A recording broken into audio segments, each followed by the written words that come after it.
and that is Shimon and Sing on Yes. GMMTV Live House. I mean, they were so adorable that they even had a trending hashtag, their first ever trending hashtag on X. Yes. And I think they pretty much officially confirmed that they are indeed moving together as a partnership for the time being. And they're going to give it a shot. They're going to start with their acting, and then they're going to move on and work on quote unquote the rest. Something along those lines. So that's pretty exciting too. We were all right. We're like, oh my gosh, it's true. It's happening. It's coming. Yes. And of course, every time they do Live House together, they have to have Jan there too, because why not? We have to have the old ship that wasn't really a ship. It was like a ship outside of on screen, because they really didn't do much on screen together ever.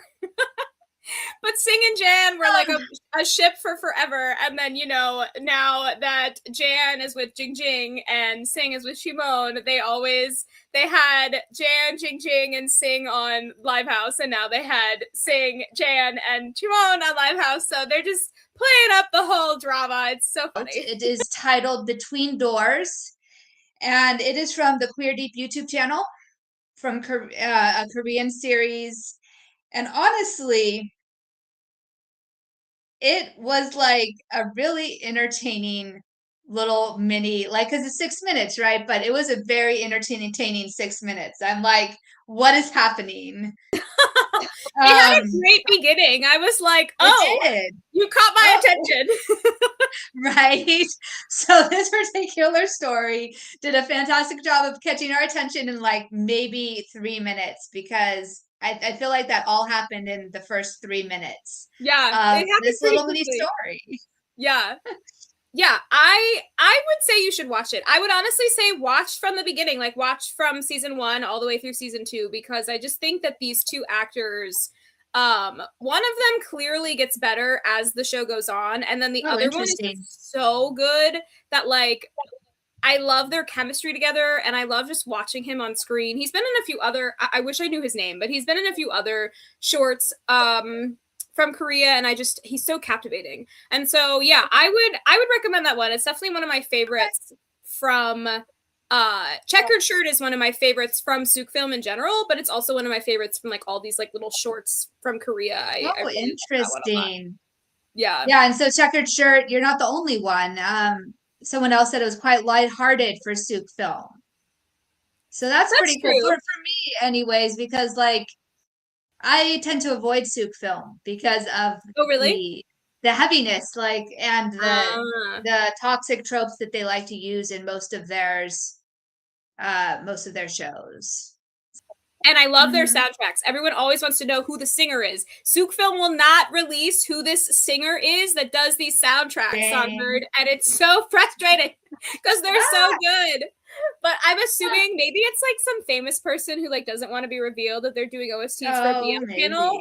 I don't know, but it's like this big secret of this channel. I don't know. There's something really captivating about the way that Babe acts on screen. I don't know what it is, but he's just so mysterious. It's like he has this groundedness to him that like pulls you in, even though you have no idea what he's thinking. I guess maybe it's because he always looks like he's thinking something. Like I feel like he's always like present, and I don't know. It's hard to describe, but he has this like ethereal quality that I really like. And then I think that Billy was really, really good in this one too. It made me squeamish this week. Yep.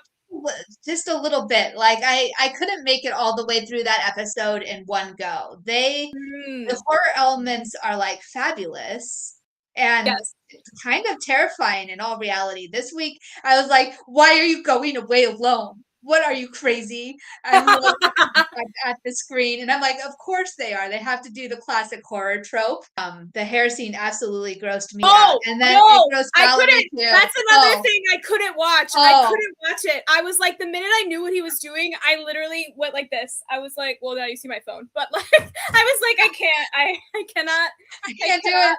No. Oh, it was so gross. I think that was one of the moments where I like I paused it and I'm like, okay, I'm coming back. I'll come back in a little while. Yeah, no.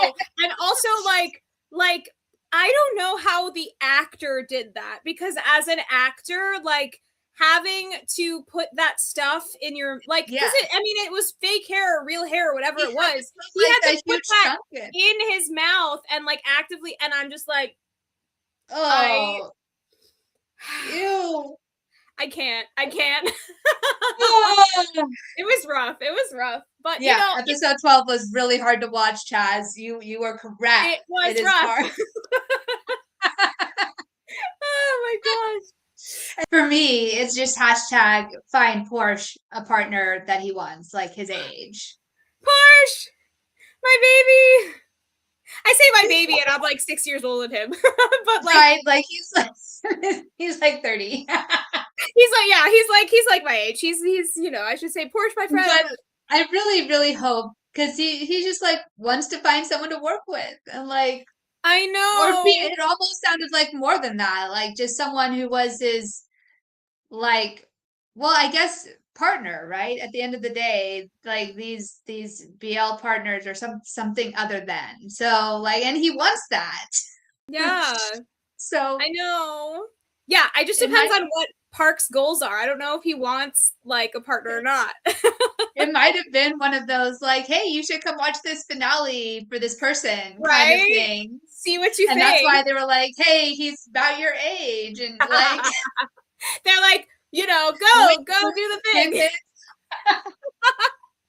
Maybe try him on for size. You don't know. Right? When Pupa did his solo performance, which if anyone has watched, was very sexy. Yes. Oh man, okay. Yep.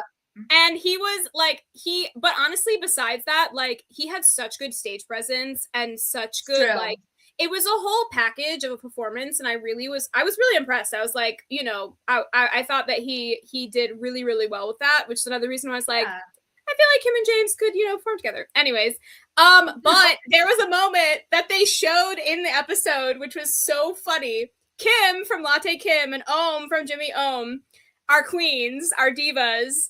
Kim, Pupa had a moment where he did a move or whatever, and Kim clutched her pearls and looked over.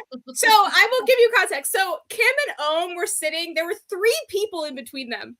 Kim bends over and looks at Ohm, and Ohm bends over and looks at Kim, and they had like a yes, girl, I saw that moment, and then sat back down. And literally the entire internet, that was all I saw on my feed all day. Oh. Kim and Ohm having their bestie moment about, and then of course like Jimmy pops up and he's like, hey, what's going on here? And like Ohm was like, yeah, we were like whatever. And so it was just this whole thing. And honestly, I don't feel sorry for Pim one moment of one little tiny iota of a bit. Oh, Juve's character? Not the slightest. Yeah, not at all. Like he made that bad, now he's gonna lay in it, because like he created this whole narrative for himself, and built this world and tattooed his own skin over someone who was only marginally interested in him in the first place. Like, so he's the worst type of person to lead on, because he will take it and run with it. He will take that little hint that you give him and will run with it. And so Jira is like, Jira is just like, he doesn't know what he's doing. He's just like, I'm just gonna be with people and go with my feelings and like not care how I affect everyone else. And I'm like, okay. And honestly, half of the reason is because he can sleep when he's with him. Like, yeah, I don't think that and he's like, come his like his call is like, come to join me in my darkness, right? Literally. It wasn't like, I will step out of the darkness into the rest of the world. No, it was like, we can live together, hold away until this particular scam blows over, and I can show my face again without possibly getting taken out. Yeah, exactly. Because the other interesting thing that I saw, like, talked about as being a negative thing is like, oh, they don't really like want to kiss them, is the sniff kiss. That is an actual thing in Thailand. Oh yeah, it is a thing that cute. But like when we look at, you know, because they do this and then they, you know, they just sniff. And so, oh, that person doesn't want to even kiss that person on the cheek. How homophobic of them at the end of the day, right? When no, it's a normal cultural thing they have there, and it even has a name. Yeah, exactly. It's actually really interesting because if you don't know the Thai, you won't necessarily know the difference. But there's like, I'm probably not going to say it in the right tone, but when they say like, give me a kiss on the cheek, usually they say hom, which is like the Home. word for like Mm-hmm. sniff or like smell or something like that. And so it's like hom gam is like sniff my cheek, technically would be like the Yep. literal translation. And so it's like, you know, in English, we have to say kiss my cheek because we don't have like a smell or a sniff kiss in our Mm-mm. vocabulary. And so it's literally what they say. And so that's why they do that. It's like that's part of their Right. culture is they have It this sniff, is. sniff kiss basically.